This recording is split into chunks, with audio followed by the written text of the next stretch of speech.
বাচ্চাদের খাবার নিয়ে মাঝে মাঝে এমন একটা বিপাকের মধ্যে পড়ে যায়, যেমন আমার ছেলে বলতেছে আজকে রুটি খাবে না, ও বলতেছে যে বারবার একরকম জিনিস খেতে ভালো লাগে না। তখন আমি এই রেসিপিটি করে নিলাম। হ্যালো এভরিওয়ান, আসসালামু আলাইকুম, সবাই কেমন আছেন? আমি আলহামদুলিল্লাহ ভালো আছি। আজকে একদম নর্মাল একটা রেসিপি আমি আপনাদেরকে দেখাবো, যা বাচ্চারা খেতে না চাইলেও আপনারা এটা করে নিতে পারেন। যখন রুটি খাবে না, পরোটা খাবে না, তখন ঘরে যদি যে কোনো সবজি থাকে তাহলে এই রেসিপিটা করে নেন। দেখুন, আমি আলু ভাজি করেছিলাম, ডিম ভাজা করেছিলাম, কিন্তু ছেলে বলতেছে আমি খাবো না। আমিও কি করলাম জানেন, একটা রুটিকে ভেঙে কেটে 4 ভাগ করে নিয়েছি। 4 ভাগ করে নেওয়ার পর আমি দেখুন প্রতি ভাগে ভাগে কিন্তু আমি আলু ভাজা দিয়ে দিলাম ভিতরে। অবশ্য ডিমও দেওয়া যায়, এখানে আপনারা ডিমও দিতে পারবেন। আমার আলু ভাজা ছিল আর ডিম ছিল, ডিমটা করে নিয়েছিলাম, তারপরও ডিমটা খায় নাই আমি, আর আপনাদের ভাইয়ার ডিমটা খেয়ে ফেলেছি। আর এদিক দিয়ে কি করলাম, আমি যেহেতু আলু ভাজি রয়েছে, তারপর এই আলু ভাজিটার ভিতরে ঢুকিয়ে দিলাম, দিয়ে আমি দেখুন একদম সমোসার মতো বানিয়ে ফেলছি।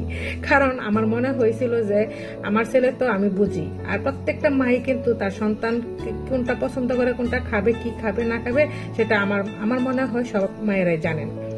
তারপর আমি এটা ভালোভাবে মুড়িয়ে নিয়েছি, এমন ভাবে মুড়িয়ে নিয়েছি যেন ভাজলে এটা বের না হয়। দেখুন আমি কতগুলো রুটি তৈরি করেছি, ওদিকটা কিন্তু আমি অনেকগুলো রুটিও তৈরি করেছি, কিন্তু রুটি খাবে না, কিছু করার নেই।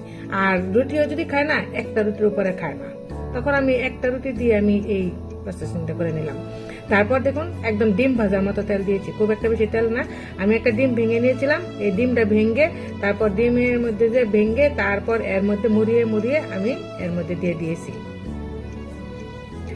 আর দিয়ে আমি কিন্তু একদম অল্প তেল এটা ভেজে নিচ্ছি। দেখুন আমার মনে হয় আর বাকি যেটুকু ছিল না, আমি মাঝখানে দিয়ে দিয়েছি।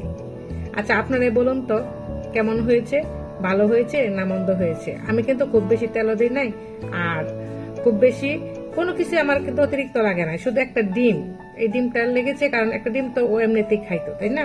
আর ডিমটা মাঝখানে যেটুকু বেশি ছিল এটুকু ভেজে নিয়েছি, ফাঁকে দিয়ে এই ডিমটাও খাবে, ওটাও খাবে, ওটা মুখে কামড় দিবে আর ডিমটা একটু একটু মুখে দেবে, দিয়ে খেয়ে ফেলবে। তাহলে আমার মনে হয় যে একটা রুটি, একবার চিন্তা করে দেখেন, একটা রুটি খেতে চান, আর ওই একটা রুটি থেকে আমি কতটুকু করে ফেললাম। একটা আকর্ষণীয় একটা রেসিপি, মোটামুটি বাচ্চাদের জন্য, বড়দের জন্য না, বাট বাচ্চাদের জন্য। আর যদি আপনাদের কাছে এই রেসিপিটা একটু হলে ভালো লেগে থাকে, তাহলে লাইক কমেন্ট শেয়ার করে আমার পাশে থাকবেন। আর কেমন হয়েছে একটু বলে যাবেন প্লিজ। আমি মাঝে মাঝে চেষ্টা করি আমার ছেলেটাকে যা খায় তার আমি যা পছন্দ করে এরকম কিছু করে দেওয়ার জন্য, কিন্তু তাৎক্ষণিক এর চেয়ে বেশি কিছু করা আমার পক্ষে সম্ভব ছিল না, কারণ আমার তো বুঝতেই পেরেছেন সকালবেলা আমার স্কুল থাকে, আর যেহেতু স্কুল থাকে আমি সবকিছু সবসময় করতে পারি না।